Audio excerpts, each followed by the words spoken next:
Welcome to the Omaha Outdoors channel. My name is Fernie, and today I'm going to be giving you my review on the Hellcat RDP. If you're new here, I want to welcome you to the channel. I hope you enjoy the content that we produce, and if you're a returning viewer, welcome back, and I hope you enjoyed today's video. Alright, so in today's video, I'm going to be covering how the RDP shoots, how accurate it is, doing a test on the Compensator itself, and how it does with different rounds, as well as a test on the Hex Wasp red dot and a durability test of the red dot. I'm also going to be talking about who I think this gun is made for. It's kind of obvious, and what I like about it and what I don't like about it. So the way that I like doing reviews is just doing it quick and to the point without BSing around, because I know your time is precious. So with that being said, I want to be upfront. I only shot about 200 rounds through the gun. Now I know that's not a whole lot to get a solid opinion on the gun itself, but with ammo prices going up and with it being harder to find, I wanted to prioritize my finances for a tank of gasoline if I was able to find it. All right, so let's get right into the review. So I wanted to show my first rounds through the gun so that way you can see my first impressions of it.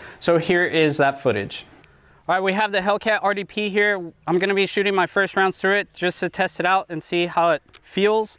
I'm loaded up with Fiocchi 115 grain FMJs, and I'm going to be shooting 10 rounds through it to see how I like it. Let's go for it.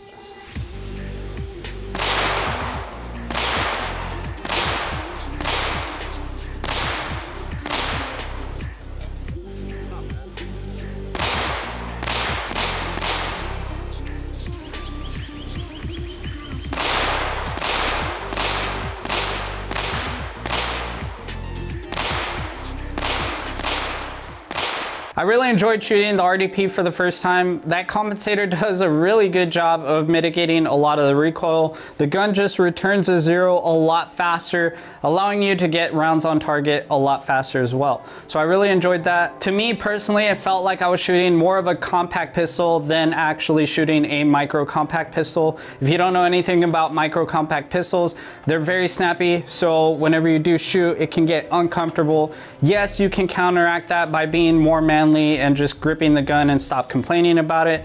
But if you're going to be carrying this as a concealed carry gun, you want to make sure that you're comfortable with your gun that you're carrying and that you can shoot it comfortably and accurately. So with the Compensator, it does help you shoot the RDP a lot more comfortably. Now I know Compensators on carry guns is a controversial topic only because some people don't like them due to the muzzle flash. You know, they think that at night it's either going to blind you or it's going to give your position away. But I think the more important topic would be light discipline. I think everyone should be carrying a light with them, whether a handheld or a weapon mounted light, and you should be more worried about knowing how to use your weapon mounted light in a defensive situation versus the Compensator and the muzzle flash and it blinding you and things like that, because the light is going to give you away more than the muzzle flash would. The first test I wanted to do was accuracy test, especially out of this really short barrel. I decided to do this out at 10 yards because if you're going to be concealed carrying this, most defensive engagements happen at 5 yards or less. So I felt like doing the test out at 10 yards was more practical.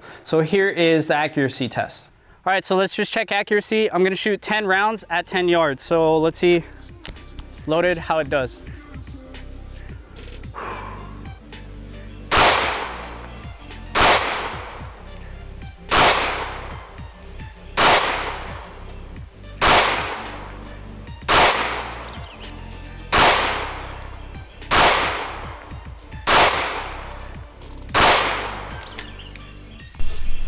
All right, so pretty nice grouping out at 10 yards. I probably need to adjust my zero a little bit more to the right, but pretty good size grouping.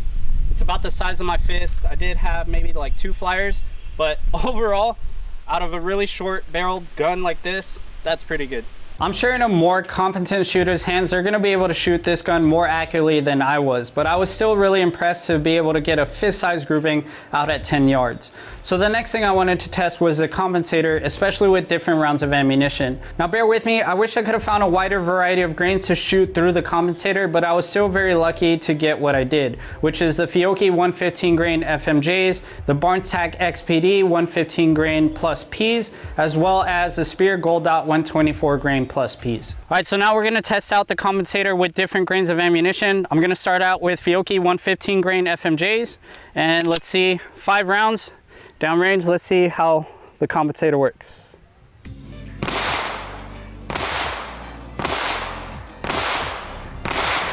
So now I have Barnes Tac XPD 115 grain plus Ps, and then 5 rounds of Speer Gold Dot. So let's test out the first 5 rounds, which is the Barnes Tac XPD.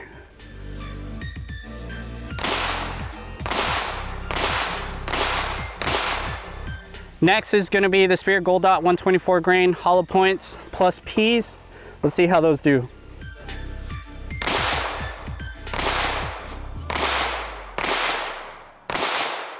As a disclaimer, I use the first round fired of the different types of ammunition as a recoil identifier, only because my body naturally wants to adjust to the recoil so that way I can control the gun a lot better. This test would have been more accurate if it was done from a ransom rest.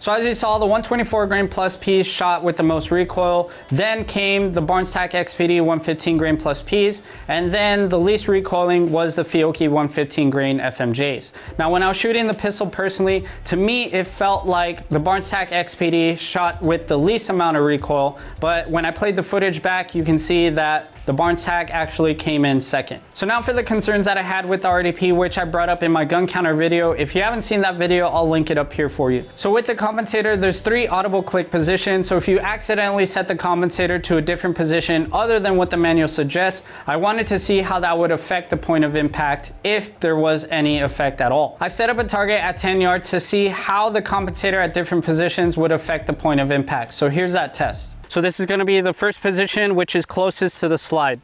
All right, and I'm gonna do my best to try and shoot these as accurately as possible. So first 5 rounds.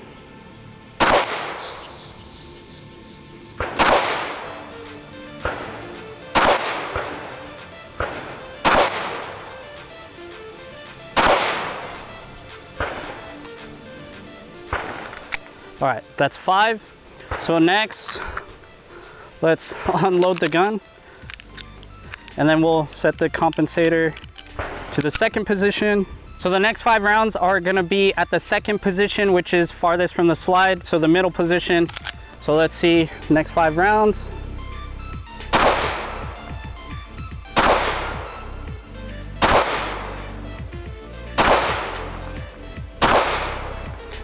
All right. As you can see, I got a little excited with my grouping and threw that last shot out, and I saw it as I was doing it. It's really important that while you're training that you can call your shots, and by that I mean you can call your misses. And the way you do this is by seeing what your red dot is doing as you're pressing through the trigger, or what your iron sights are doing as you're pressing through the trigger. So that way you can accurately call your shots and your misses. So the next 5 rounds are gonna be at the 3rd farthest position from the slide, the 3rd and last audible click. So let's go ahead and test accuracy for those.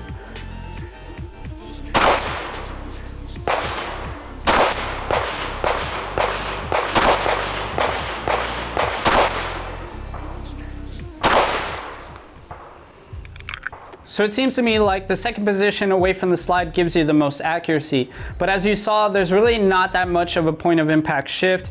Maybe a couple inches, if any. The last thing I wanted to test was the red dot. Now, the concerns that I had with the red dot is that the aluminum housing is too thin, and I thought it wouldn't protect the glass if you so happen to drop the gun on the red dot itself. So in this test, I dropped the Hex Wasp on a pile of rocks to see how that would affect the red dot. So here's that test. All right, so now the durability test of the Springfield red dot, which is the Hex Wasp.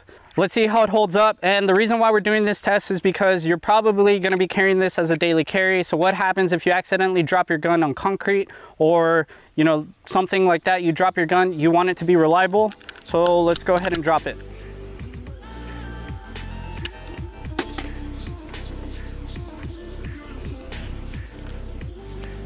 All right, let's do it one more time.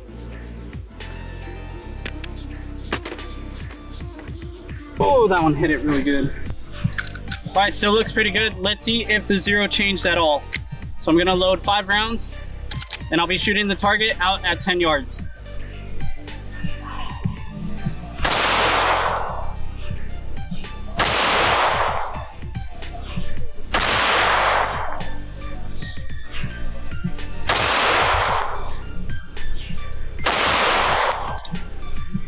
All right. And yeah, the point of impact did change, so the red dot is no longer zeroed. It's now in the left bottom corner of the target, and I was aiming dead center, so yeah, the red dot is not zeroed. I was really impressed that the glass did not break after 2 drops. I was only dropping it from about shoulder height, only because I felt like this was more realistic. If your phone screen isn't broken right now, then you're probably not gonna be dropping this gun anytime soon either. So I did drop it 2 more times just to see how that would affect the red dot, and this is what happened. All right, so it's got some dirt on it now. The glass did break, but you can still see that red dot through the glass. So let's see if it changed zero at all. And for the sake of the test, we're just gonna shoot 5 rounds to see if the zero was changed.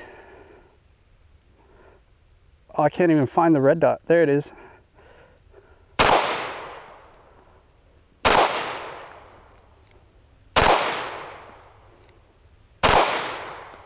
Yep. So if you do drop the red dot on concrete and the glass breaks, expect your zero to be off. It looks like the zeros just keeps drifting down after every hit. Let's go ahead and check out the target. Chamber's clear. As you can see, after I dropped the gun, my rounds were hitting lower and lower on the target. So, I mean, it's still visible through the glass, but it's kind of disappointing. I mean, I did expect it a little bit just because the aluminum housing is very thin and there's really nothing protecting it. So yeah, if you do drop your gun, expect your zero to be off and possibly the glass will be broken. And then, I don't know if you can see it.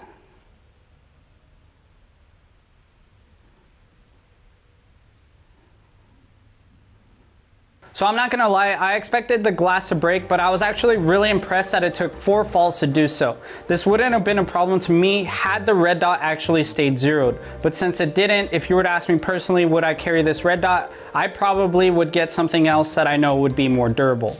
Now I know companies are having a harder time designing durable red dots only because more reputable companies already have patents for their durable designs, so it's getting harder and harder for manufacturers to design durable red dots. I think this is why red dots now co-witness with iron sights, because they know that if you break the red dot, if it ever goes down or the batteries die, you can at least still shoot the gun accurately with the iron sights. All right, so who is this pistol for? Obviously, I think this gun was designed for concealed carry. The Compensator helps you shoot the gun a lot more comfortably. It doesn't snap as much in your hands. The red dot helps you pick up your side picture a lot faster and also assists in shooting the gun accurately at farther distances.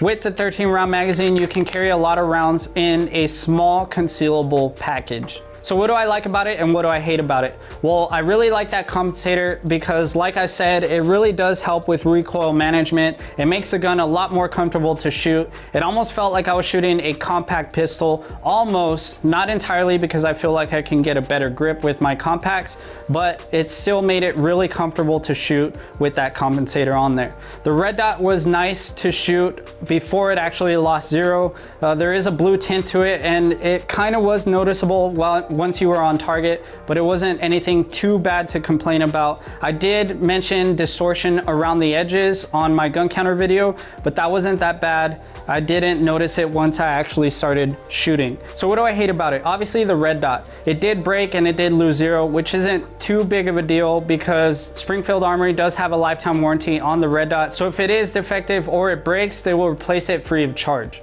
The other thing that I don't like about it is that it didn't come with the 15 round magazines. Now, the RDP was only released about 2 months ago, and the 15 round magazines for the Hellcat was released recently, so I would have liked to see the RDP package come with the newer 15 round magazines. The last thing I don't like, at the time that this video is being shot, Springfield Armory still does not have a barrel and compensator package, so that way you can upgrade your Hellcats that you have already. So I know the complaints aren't really about the gun itself, it's more really of what Springfield Armory is doing. Aside from the red dot, I wish they would have done the red dot a little bit differently, but like I said, I enjoyed using it before it lost 0, and the warranty should cover it if it ever gets damaged. All right, so if you stuck around all the way to the very end, I want to say thank you. I really appreciate it. If you liked today's video, make sure you leave a like and also subscribe to our channel. I noticed that there's a lot of people that watch our videos that aren't subscribed yet, so make sure you hit that subscribe button because it does help me out.